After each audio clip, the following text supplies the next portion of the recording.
I was standing down at the water line late in the afternoon watching a lot of the kids play in the water, and had a man walk up to me, and he said hi. I said hi, and he paused, and he asked me, he said, "Do you remember me?" And I said, "No, I don't." And he started telling me a story where a year earlier he had been there at Woods Cove in the water, swimming, and it was a day of yellow flag surf with long lulls, meaning that the larger sets of waves would maybe come in once every 30 minutes, 45 minutes.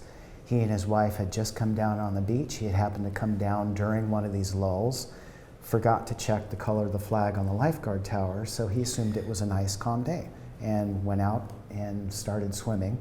And all of a sudden, a large set of waves started rolling in, and he was completely caught off guard, as well as I think about another 8 or 10 other people in the water. And he started telling me the story of that day, where he literally found himself exhausted to the point that he thought he was going to take one more breath and not be able to hold himself up, and was just going to disappear under the water. And it was at that moment that all of a sudden I appeared right in front of him in the water, reached back, handed him my rescue tube, and as he's telling the story, his wife's walked up and is standing next to him, and she's shaking her head yes.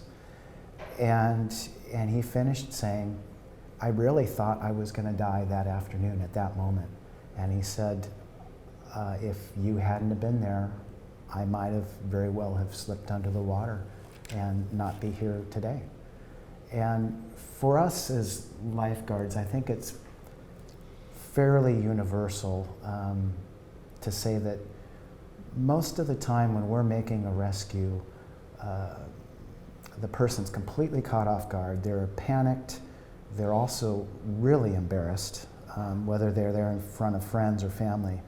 And it's not all unusual to have made a rescue and often have that person not even say thank you, just because they're embarrassed. Embarrassment. Mm-hmm. And but after the fact, a year later, to have someone come up to me and relay the story had only happened once in all those years.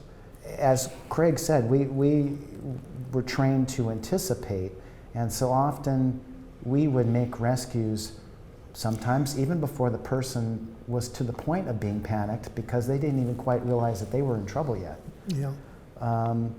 And then there were people like this gentleman that were on the point of exhaustion and could very well have died.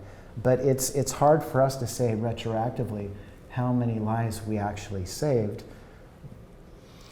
because who knows? I mean, if we as lifeguards had actually been down the beach rescuing somebody else and we hadn't got to this one person, would someone else from the beach had gone out and rescued them and they would have been fine? Would they have gotten in by themselves all right?